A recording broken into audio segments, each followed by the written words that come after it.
আসসালামু আলাইকুম। আজকে আমরা দেখব অফিসে মাইক্রোডিক রাউটার দিয়ে কিভাবে একটি নতুন ইউজার অ্যাড করা যায়। তো আপনাদের সরাসরি আমি ইনবক্সের মাধ্যমে দেখাবো। তো চলুন শুরু করা যাক। এখানে দেখতে পাচ্ছেন আমাদের অফিসের প্রথমটা সিসকো সুইচ, পরেরটা সিসকো সুইচ, নিচে মাইক্রোডিক রাউটার।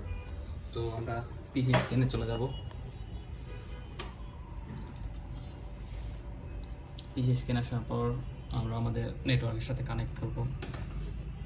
কানেক্ট হওয়ার পর লেফট সাইডে অনেকগুলো অপশন আছে। অপশনের মধ্যে থেকে আমরা যাব কুইজ। এখানে আসার পর আমাদের যতগুলো আইপি ইউজার ক্রিয়েট করা আছে সবগুলো দেখা যাচ্ছে।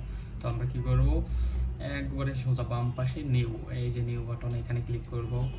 এখানে ক্লিক করার পর কিউ ওয়ানে আমরা কি করব, ইউজারের নাম দিয়ে দেবো বা ওই আইপি কে ব্যবহার করবে আপনার অফিসে।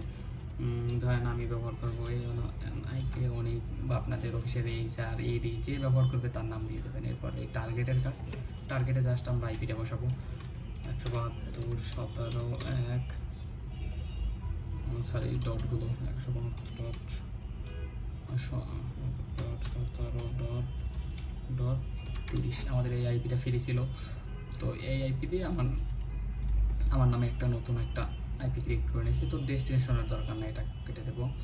172.17.1.30 আইপি ঠিক আছে। এবার আমাদের সে কত স্পিডে ব্যবহার করবে, তার ম্যাক্সিমাম স্পিড এবং স্পিড লিমিট কত থাকবে। তো আমরা 10 দিয়ে 30 করে দেবো একটু সময়। এরপর আমরা 10টাকে কেটে দেবো, এখানে ম্যানুয়ালি 30 লিখে দেবো। সেম টার্গেট ডাউনলোডে। তো আমাদের কাজ শেষ। এই যে এখানে যত স্পিড আছে এইসব আপনি চাইলে অ্যাডভান্স করতে পারেন, না করলেও সমস্যা নেই। তো আমাদের কমপ্লিট। এবার আমরা অ্যাপ্লাই করব, ওকে করব। তো আমাদের নতুন একটা ইউজার ক্রিয়েট করা শেষ।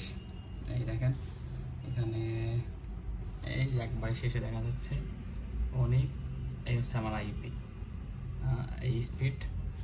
এভাবেই আপনারা একটি নতুন ইউজার অ্যাড করবেন মাইক্রোডিক রাউটারে।